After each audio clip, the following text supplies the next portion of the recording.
Durass is a problem. That's all I'm gonna say. This is one of the best heroes in the game right now, and he probably gives me the most return on THC in the game because of how solid and versatile his kit is. It's the fact that he's an assassin, so he has a decent amount of health, but he's an assassin with a long range auto attacking weapon, and then the weapon also poisons the enemy every single time you hit them. It does poison tick damage for 2 seconds after, and then on top of all of that, his ultimate is a group AoE stun that hits anybody that stands in it. I mean, Durass is a problem. Haba, do ba do, he means business. So what you want to do with Durass is just poke, poke, poke. This is going to force your opponent to either engage you or run away, and you can drive them into somebody else and force them to fight somebody else. And then essentially what happens is the entire lobby takes themselves out, and then you're left there with a very, very easy win. Now, if the opponent does decide to attack you, then you can drop your ultimate. It's a cannon-like ultimate.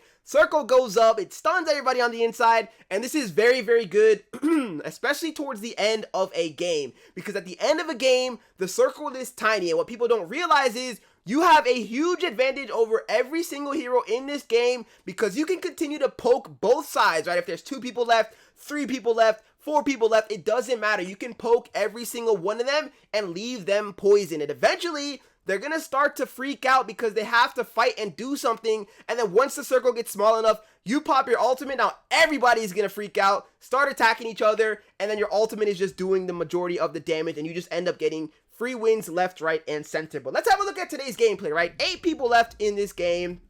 I see the enemy breaker. I'm trying to take shots, just be annoying, throw the poison and make his life really, really rough. The cluster tries to go invisible here and run away, but I'm able to catch him with 2-3 shots. He tries to meteor mash away, and he is unable to get away from us because even though he got away from our initial auto attacks, the 2 poison tick afterwards was able to kill him. The only unfortunate thing of that exchange there is the fact that we were not able to loot his body, so we weren't able to get our invisibility. But either way, that's okay. When you're Durass, man, I'm telling you, bro, you have that poke. Just your auto attack itself feels like an ability. Now everybody knows that legendary character right there, I'm forgetting her name right now, but she's a beast. She's a problem, and I'm looking at her and I'm like, is she trying to come after me? I'm like, okay, look, I see this presence spawning in. I go behind it, go up in the air for the outplay, drop the ultimate, and she is going to fall. I waste no time popping that ultimate on her. Whenever you see a legendary on the field, pop your ability. Even when it's a regular player, don't hold your ability for too long because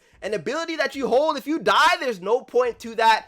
Clean outplay. Now look at the poking potential, right? I'm poking him and he's forced to either attack me or attack somebody else. This is what we were talking about earlier. He opts to attack somebody else and he ends up dying. Now, 1v1v1 situation, I realize that they're emoting to each other, so they're planning on teaming against me. They low-key need to remove emotes from solos because it is kind of a problem. If you don't team up, the end game gets really, really difficult, but nonetheless, not for Durass. I'm going to dive in with the meteor mash, pop the ultimate, and I'm still alive doing so much damage, and now the poison damage stacks up, and we are able to get a very clean victory.